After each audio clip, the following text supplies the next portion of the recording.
everyone, welcome to my channel. So in the last video we discussed about what are the modes of reproduction, in which we discussed that there are two modes of reproduction, that is sexual and asexual, right? So today's topic of discussion is male reproductive organs.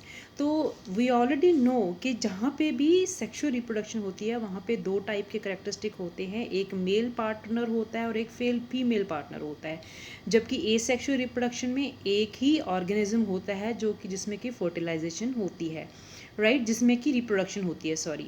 तो आज का जो है it's today's topic is male reproductive organs.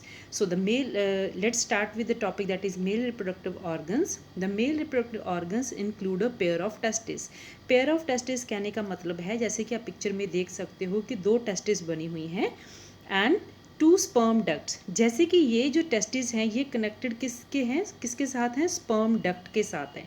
तो sperm duct क्या carry करती है? That carries the sperm.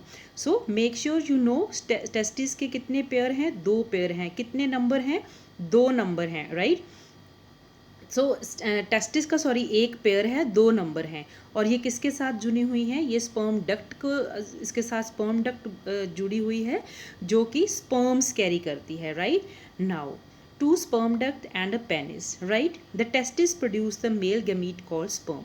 Testis में क्या प्रोड्यूस होता है? टेस्टिस में बहुत सारे मेल गैमीट प्रोड्यूस होते हैं. मेल गैमीट क्या हैं? मेल सेक्स सेल्स होते हैं, ठीक है, जिसको हम क्या बोलते हैं? Sperms. Millions of sperms are produced by the testis. और जो टेस्टिस हैं मिलियंस ऑफ स्पर्म प्रोड्यूस करती हैं, right. Now look at figure 9.2. तो आप इस 9.2 फिगर पे देख सकते हो ये किसका स्ट्रक्चर है? Structure of human sperm. Now, those sperms are very small in size. Each has a head, middle piece and a tail. जैसे कि आप इस पिक्चर में देख सकते हो, ऊपर वाला हेड है, बीच वाला मिडल पीस है और एंड वाली क्या है? स्पर्म की टेल.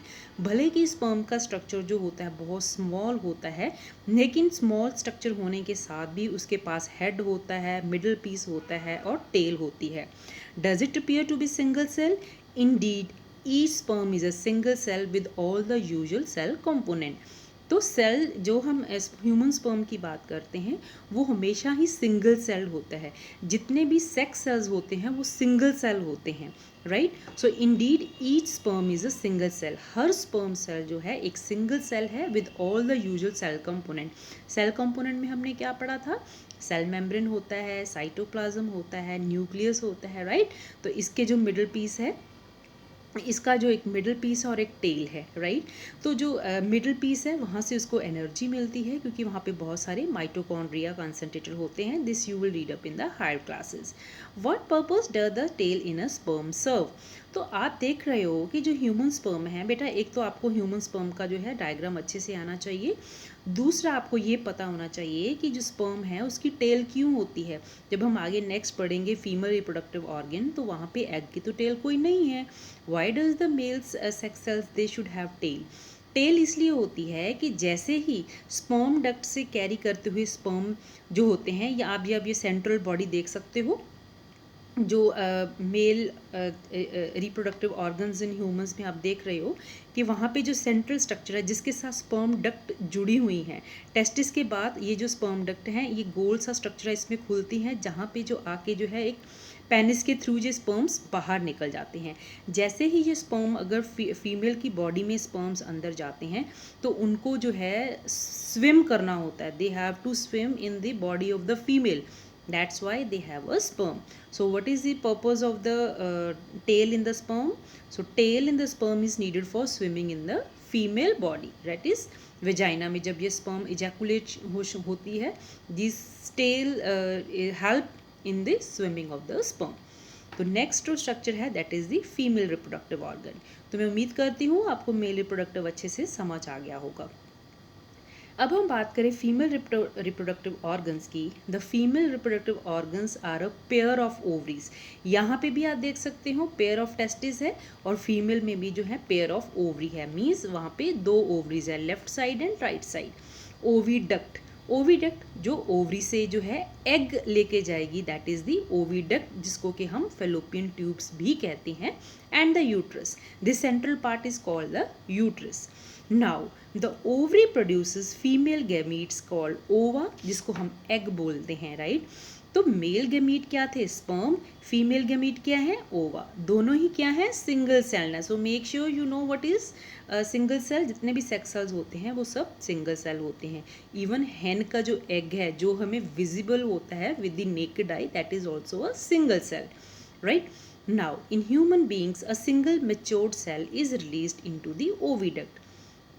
जो ह्यूमन बींग्स होते हैं वहाँ पे एक मेच्योर एग जो होता है that is released into the oviduct. जैसे कि आप देख सकते हो ओवरी से जो है हर महीने जो है एक सेल में एग मेच्योर होके ओविडक्ट में आएगा, राइट?